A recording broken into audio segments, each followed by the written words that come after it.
I'm back again. I said I'm going to smash two out today, and I promise it. Can see I've changed, had a shower, ready to start this. One of my things going forward with the football roundup is I've signed up to sort of a mystery football shirt sort of monthly thing. So I'll get a new mystery shirt every month, which I'm going to start wearing, incorporating wearing football shirts throughout the videos. Sort of later on. Unfortunately, the one that I got I didn't pack with me because obviously I am staying away currently with work. I am in Bristol. I'm not back in lovely old Ipswich, unfortunately. So you're just going to have to deal with this nice shirt here. Um, so, speaking of things that are nice, I wasn't quite sure what to go with this week. So I'm taking a small amount of influence from a few other different podcasts and things that I've watched and seen recently. So I'm going to look at, in my opinion, the best players in each position in the Premier League. Now, this is sort of going to involve multiple factors, one of which is they've got to have played a significant amount of minutes within the season, had an influence within this season, as well as sort of their actual sort of like natural ability and their influence within the teams that they play. So, having met that criteria, I have missed out the Ballon d'Or, but on the basis that he hasn't had an strong influence on the season because he's not been present for this season, you could argue about absence has sort of created an issue within the Manchester City team. But I can't include anyone like that. That's just not how it's done. So we'll probably try and throw a few stats out here as well, just because I have done a bit of research and I'm going to show it and I'm going to prove it. So goalkeeper, I'm going to be really boring here. I might just have to go with Alisson. I still think naturally the best goalkeeper. Um, I mean, you can argue that he's got a very strong defence in front of him, and you can argue whether he was sort of missing, whether it was a downgrade between him and Kelleher. It is a downgrade, let's be clear. On top of that, for goalkeepers, I also mentioned David Raya. I think he's sort of moving on leaps and bounds with Arsenal. I think he starts and creates a lot of Arsenal's attacks, as well as sort of being someone who can come out and claim crosses, as that is one of his big strengths. He comes out, he gets the ball, he can start attacks quickly, his distribution is good, his ability to command and control the box is very good. I've also put a bit of a honourable mention as sort of for another one is sort of is Sells at Nottingham Forest, who is currently the leader in the Premier League for clean sheets, having kept 11 clean sheets. Nottingham Forest's strength this year has been very much its defence, and sort of as opposed to Alisson, who's obviously actually played a lot more games, therefore been able to keep a lot more clean sheets. With Alisson having shared quite a few with Kelleher, I think if you add their clean sheets up together, Liverpool would in theory have more, I reckon. But it was split. Nah. So right back, I'm going to actually do this one in proper order, so I'm going to go third, second, first. Controversial one. Right back's actually the one position that I struggled with the most because I don't think there's been that many outstanding right backs this year. I've gone for third for Pedro Porro. I know it's a bit of a funny one.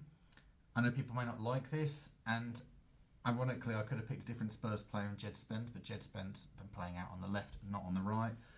I think from an attacking point of view, I think he has sort of kicked on a bit. He's still got the distribution similar to someone else in this list.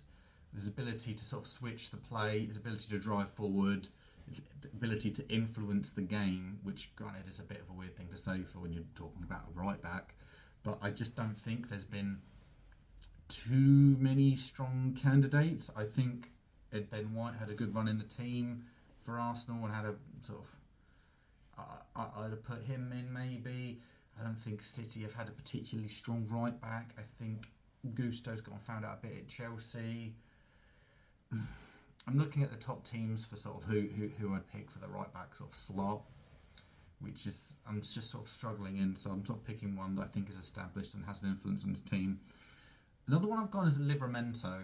I know there's been a lot of plaudits for his partner in crime on the other side of the pitch, but he has moved on sort of and actually just no one's really noticed he's quietly ousted Kieran Trippier from that right back slot, where you've seen Trippier's performance obviously not his age potentially catching up with him, dropping down. Livramento has started to come up and above him, and rightfully is picked ahead of him. Hopefully, Livramento is someone that gets involved in the England squads moving forward in the future, because I think he's very strong defensively.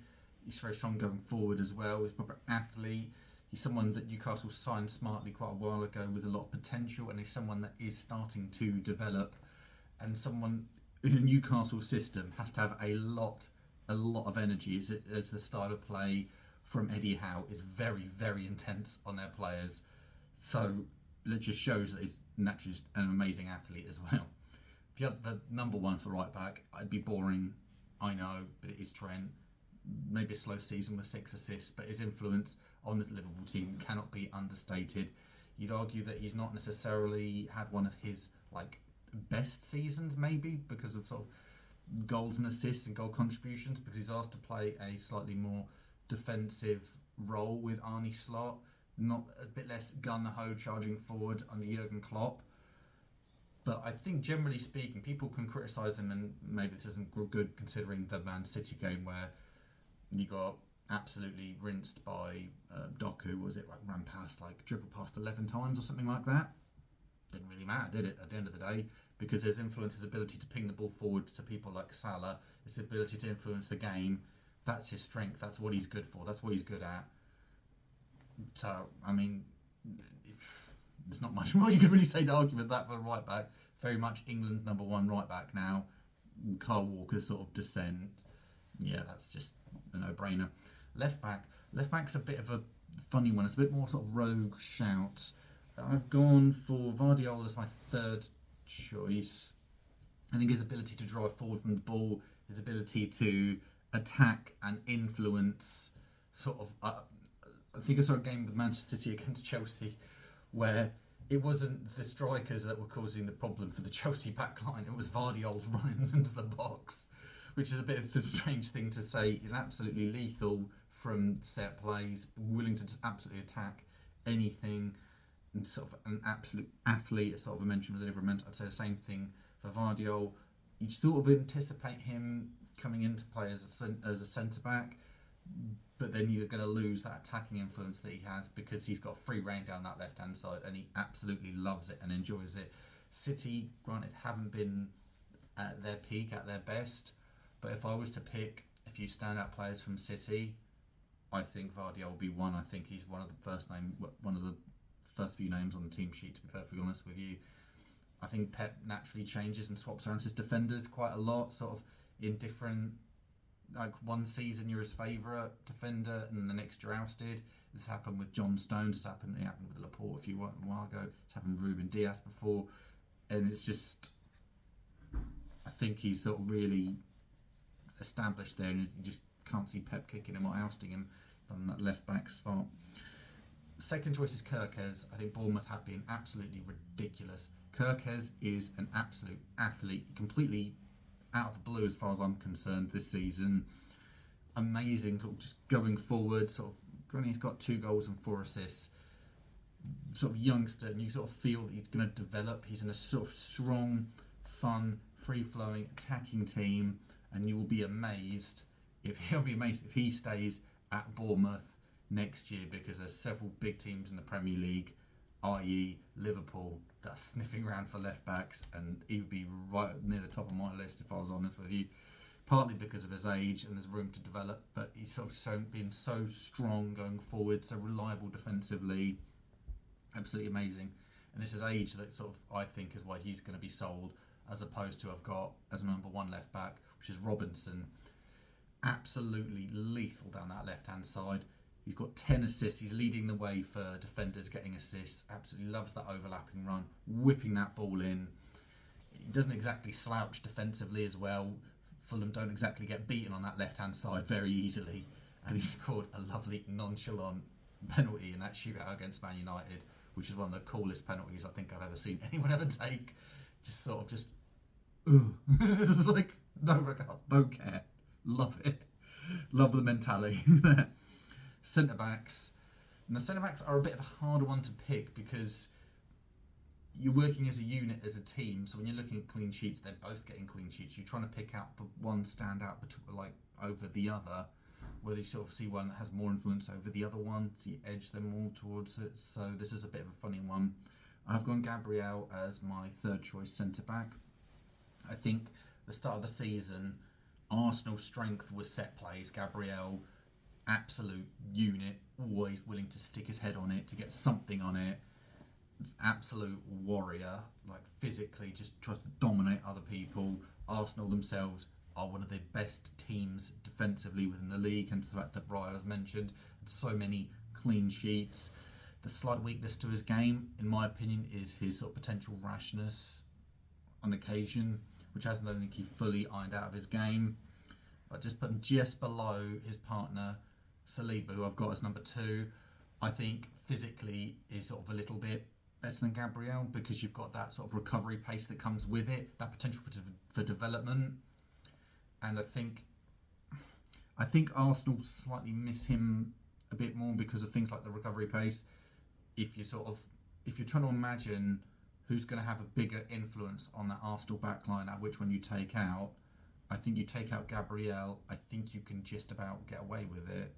Well, a bit easier than if you take out Saliba. I think taking out Saliba, as proven in previous Arsenal seasons, has a more detrimental effect to the team's defence. But the main centre back sort of goes without saying is it's Van Dijk, because he makes every one of his centre backs look absolutely amazing. People bang on about Konate, or talk about Joe Gomez or Gerald Quansah. The one constant is they've got Van Dijk next to them, guiding them, sort of being able to really just sort of show them how to do everything. Physically so imposing, so powerful, showing influence on the game. He's actually the player in the Premier League that has the most passes. I know that's a bit of a weak stat for centre backs, but miles ahead of everyone else, because it shows the sheer dominance that the Liverpool team has over the league, I suppose, at the moment. Very comfortable on the ball, which is obviously one of the main aspects of centre backs, of course, goes without saying. The ability to attack the ball from set plays, absolute leader, and someone that Liverpool do really, really need to tie down that contract for. I'm waiting to see about those the 3 big ones there, whether they're going to sign. We'll see on that one. Moving on to the midfield, I'm going to have a look. CDM, centre mid, Cam. So CDM, I've gone Gravenberch as 3, because I don't think I originally quantified or had him as a defensive midfielder. Obviously this season has slightly changed a little bit. I think his reinvention as one, I think, is really good. Really difficult to press him off the ball, really difficult to sort of get him off and away. Helps sort of protect and shield that back line, and it helps with the ball progression. His development into that position, actually really being one of the first people on that team sheet now, is absolutely sort of a credit to him and Arne Slot for his ability to sort of work away into a team, because obviously last season you'd sort of think that there wasn't a way in for him under the Klopp style. Very much proven wrong. Very much one of the most improved players, most standout players this year. Number 2, I've got Moises Caicedo. I think he was quietly really, really good at the end of last season. I think he's kicked on again for Chelsea this season.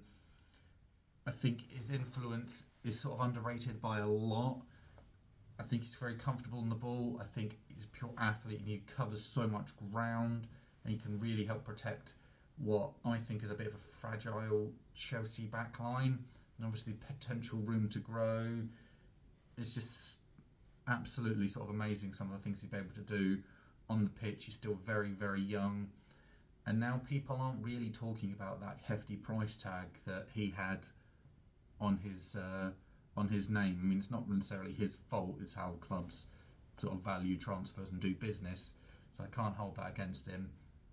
As well, another £100 million player no one ever talks about his price tag is Declan Rice. Declan Rice is a bit of a funny one, because I don't know whether to classify him directly as a CDM or as a central midfielder. In this situation, I'm going to just nudge him more towards CDM, because I don't think that Arsenal midfield sort of functions very well at all without him and his defensive work. I think the idea was for him to progress as an 8, because he's very, very gifted at sort of as an 8 and a 6, but is great at Arsenal's needs as a 6, but that doesn't obviously stop him from being able to make sort of later runs into the box, contributing to goals. Obviously an absolute strength from set plays as well. a lot of Arsenal team play obviously seems to have gone through that this season, and just about his ability to sort of mop up and his ability to sort of play him, Saliba and Gabriel, right? That's just so strong defensively. Sometimes you wonder if you're sort of taking one out whether it makes a difference, but just altogether an absolutely elite backline, elite defence. Arsenal haven't necessarily been the most exciting team going forward, but from a defensive standpoint, they've been absolutely amazing, and most people will really struggle to get past people like Declan Rice, who's my number one CDM. Centre mid is a bit of a funnier one. Not quite sort of contributions going forward as well as defensively. I've gone for Alexis McAllister as my number 3. Wasn't quite sure necessarily who to go with in this regard, but I think he's a regular within that Liverpool team, a regular in that midfield. Really sort of strong contributions going forward. I think at times in previous seasons he was looked at to sort of have to play deeper. They never really wanted him to play deeper. He's very strong going forward. His passing, his running into the box. And now, because of Gravenberch's reinvention, he can play his role that he did at Brighton so well. And that his ability to obviously play with Gravenberch, that Liverpool midfield looks so balanced, so comfortable, so good. And I feel like he's established now. You wondered whether he was sort of established in that Liverpool midfield, I think, last season sometimes, because of the roles and asked required of him. Now he's doing what he loves, what he's good at, and you're seeing the best version of him in a potentially title-winning Liverpool team. Number 2, I've gone Youri Tielemans. I think people were slightly worried over Douglas Luiz moving or leaving, but they just had the ready-made replacement in Tielemans. Obviously not strong defensively, but his vision, his ability to pass the ball, his sort of ability to sort of obviously goal scoring, his movement and ability going forward, as well as sort of, you'd say, solid defensive work, make him a real asset to that sort of hard-working Aston Villa midfield. And it's just shown that they were happy to sell Luiz, pocket 60 million, and a smart ready-made replacement to go into that midfield. Just can't credit how good a bit of business that is to have had him in as a free agent, giving him time to bed into that Aston Villa team, and now really established in that Aston Villa starting 11 now. So comfortable on the ball, just so smart, sort of his football intelligence can't be sort of misunderstood as well. So good on the ball, just top notch. However, my main centre mid is Bruno G. Everything good about Newcastle comes through Bruno G. If he's having an off game, Newcastle just don't work. They just don't function. He's someone who has such passion for a club, which I think the Geordies absolutely love. He's no slouch defensively. His sort of ability to sort of get forward. At times he has to often adapt depending on who his midfield partners are. So obviously Joe Linton's sort of one of them, but then the other one isn't always necessarily as established, trying to be Tonali potentially. But he will naturally just adapt to what is required of him throughout the games, whether he's required to be more defensively sound, having to sit back a lot more, or his ability to get forward and contribute goals, which obviously he's very, very capable of, but his absolute passion and leads by example within that Newcastle team is absolutely amazing. Cam. Now Cam's a bit of a funny one. I think because some of the ones I picked some options I picked haven't necessarily leading the way in the way of sort of goals and assists. Well, one of them probably is. But their influence in their teams, in their games and the development of number 3, I've gone Morgan Rogers. Now Morgan Rogers has had one of the biggest sort of glow-ups this season. His power, his ability to sort of run through teams, his sort of smart finishing, sort of smart ability to read the play, his positional sense, whether sometimes playing on the left, sometimes floating in behind Watkins, getting in sort of that half space and that ability to attack. So young and such an amazing pickup from Aston Villa. It was less than 10 million, I think, they got him from. And this is someone that is genuinely knocking on the door for an England call-up, as far as I'm concerned. The only issue and worry for him is that there's so heavy in competition currently for cams at the moment. Next one, this one might be a controversial one. I've gone Bruno Fernandes. I think Man United would. Is it his best season? No. Is he still contributing more than anyone else in that Man United team? Yes. Plain and simply, Man United would probably be in the relegation zone without him. His sort of Hail Mary passes, his vision, his ability to sort of run and chase things. People can argue whether he complains or moans and whinges and whines, but I'm sorry, you can get away with that when you're creating the sheer amount of chances that he does. Not many people create more chances than Bruno Fernandes. Unfortunately, it also requires the strikers to finish those chances as well, which is the only slight downside in that, is that for the cam to look good, you also sort of need the working relationships with the striker as well. And the strikers, I think, have been letting down Man United. Højlund and Xerxes aren't exactly banging goals in for fun, should we say. But I can't criticise his work ethic or his ability to attempt and try and create things from set plays, from his own vision, and just the sheer amount of ground that he covers. You can't say it's not down for a lack of trying with Bruno Fernandes. That is the one thing I would always say about him. Other cam is Cole Palmer. It just is. I mean, I think it's 14 and 10, 14 goals, 10 assists. People could argue that it's dipped off a lot without Nicholas Jackson. Sort of after sort of that turn of the year, that sort of January, February period, he's not created that. People say he hasn't got any goals or assists. He still created more chances than anyone else in that time frame, like 30, 40 chances. He doesn't have the striker banging in, unfortunately. He's not having, with Jackson out, who he had such a good working relationship with before he sort of picked up a knock. He's still creating something, and he's still incredibly young, and he's still creating chances, young, and sometimes you can't help it if the striker doesn't necessarily score, and he still has such a strong influence. You can argue maybe people are trying to figure him out, trying to work him out. I think he's still such a smart, technical player. He will just find ways around it and make it work. And that Chelsea midfield, having already mentioned Caicedo, there's that other sort of maybe Lavia there. It's looking very, very strong, very tasty. You just with Palmer, I think the one thing that would complete him and really help boost his numbers is that potential established number 9, which I think Chelsea are still looking for. Whether they end up getting him, whether they go in for an Osimhen or a Delap, we'll see. Hopefully not Delap, because yeah, we'll see. Right wing, third, I've gone Bryan Mbeumo. I think people are starting to realise now that he's actually very, very good. A lot of the Brentford players are now getting them the credit that they deserve, being away from that Tony spotlight. Now Mbeumo and Vista are currently sort of competing each week to decide who's going to be the top Premier League goal scorer of all time for Brentford, because both of them are sort of upping it as we go now.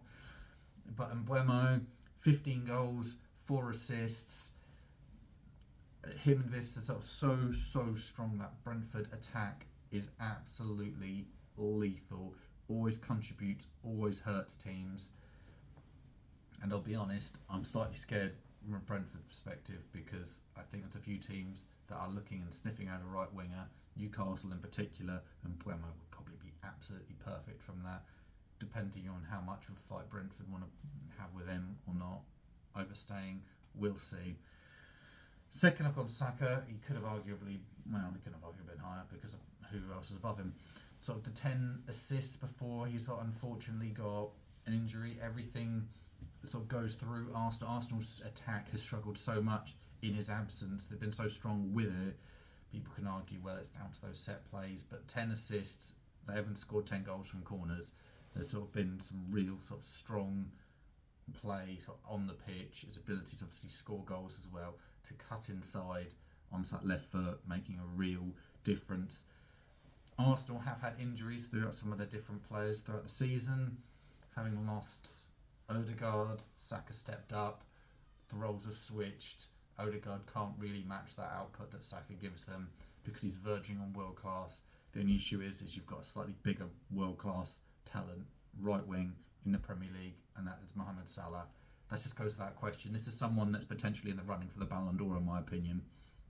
25 goals, 17 assists. You think he could actually go past smashing sort of that Thierry Henry 20 and 20 goals, 20 assists, 3 away, and you've got how much left of the season? That's a no-brainer. That's an absolute banker. The goal contributions are clear of everyone else in Europe's top 5 leagues by an absolute distance. It's just the consistency that this person has, and you sort of think, is it going to die down? No, it's just going up and up and up and up. And I don't know how Liverpool haven't sorted out a contract extension, signed it. Like, they might be worried over the length of contract or the time given, considering his age. But I mean, if there's a slight drop off from this, oh, I'm sorry, 20 goals and 10 assists? I think most people would be very, very happy with that. Just outstanding, completely above everyone else by a country mile. Next, I've got left wing.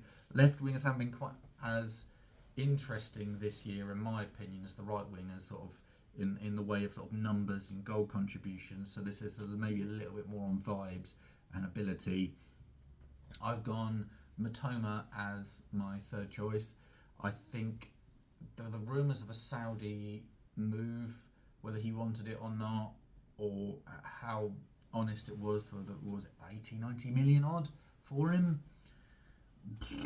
I mean, Brighton are at a stage now where they're deciding whether to keep players and actually build an elite team going into Europe, or still have that sell one player, use the funds, reinvest it, find someone with a ridiculous scouting network. I mean, he's only had 10 goal contributions, Matoma, but every fullback absolutely hates going up against him. His technical ability is completely unquestioned. That touch, that goal against Chelsea, just chef's kiss, absolutely elite, absolutely amazing. Next up, we've got Anthony Gordon as another left winger. I think he's got potential to nail down that starting spot for England on the left wing, because I'd rather have a conventional left winger there than a cam. I'm looking at you, Phil Foden. Don't want him there. I want Anthony Gordon there. He will run, and he will really cause an absolute the fullback. He'll give the fullback an absolute nightmare of a day. Constant running, constant movement, never sort of giving up on it all. Goal contributions, once again, only 12 goals, 6 splits, 6 and 6. I'm slightly hoping for a bit more. Maybe there will be a bit more later in the season. Maybe it doesn't help having just looked at the right wingers and looked at Mohamed Salah. So any goal contributions are going to look a little bit smaller in comparison. But an absolute threat. And you can sort of see that Newcastle front line is sort of just missing that one final piece. It's that other side, but left wing is established. It's his.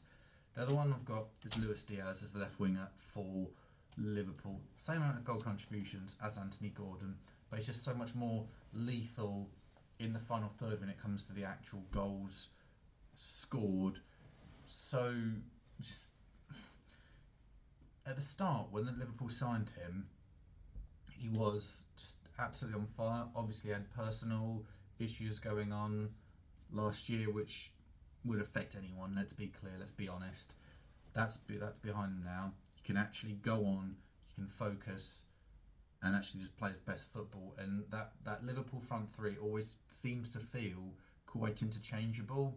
It's not really anymore, because you know right wing's always Salah, and now you know left wing is always Diaz, and then you're just sort of rotating around that centre forward role, potentially looking at either sort of Gakpo and Jota.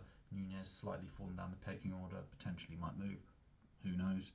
But Diaz being his ability to establish it with all those sort of quality options on the left wing says one thing. It says, I've got ability, I've got quality, I will get those goals. And in fairness to him, he really has. Next up, we've gone for strikers. Now, it'd be too fun, too silly, or anything just to not mention obviously how amazing Chris Wood has been, but I don't put him in the top 3 strikers on natural ability.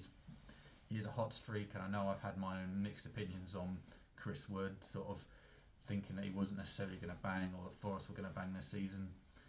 I've apologised for that already, so I don't need to do that again. But I'm not putting him in my top 3 for Premier League strikers.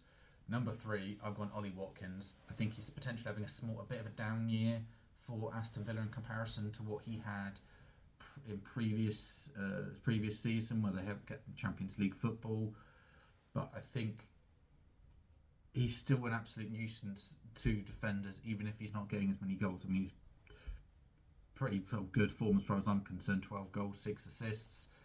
I still reckon he's going to creep over that 20 line towards the end of the season. I think obviously Aston Villa have had sort of a lot of other sort of moving parts and changing around sort of that front line with a few different options, which they've added to with Asensio, with Rashford, chipping in with goals and contributions. But Watkins, his ability to terrify defenders with that pace and sort of get on the end of chances, that predatory instinct, is something that you can't really teach most strikers, and he definitely has that. Next up is Alexander Isak. I could argue out of all the strikers that we've mentioned and going to mention, he's the most technically gifted. If he could stay fully fit for a season, it would be absolutely amazing. Sort of Henry-esque how he sometimes hits the ball, and that is a huge compliment. 19 goals, 5 assists, and it's one of the reasons why there's only about 3 teams, basically these 3 teams, that aren't actually looking for a striker. As the next one is obviously Erling Haaland. Let's be clear, he's a robot, he's a machine. He's already got 20 plus goal contributions. Even if he's had a blip in form, you can argue whether he stat pads against weaker teams, you still just score the goals. He scores the goals. Everything good with City still comes through him. He still has a strong influence on play, even if he's not necessarily always scoring. His game against Chelsea recently, he was an absolute sort of physical unit, a physical presence at the defence. Absolutely hated his ability to then lay on the ball to other people, to cause a nightmare, to stress, to worry, to panic, because of how physically dominant he is just why he's up there as one of the biggest strikers in the world football. Let's be clear, let's have it outright. He is that. So I think I've covered the Premier League pretty in depth there. Sort of top 3 in each position. Hope you've liked it. Leave us a comment below if I've missed anyone out. Sort of any, if they tweak it, let me know. Thank you very much. I'll see you all later.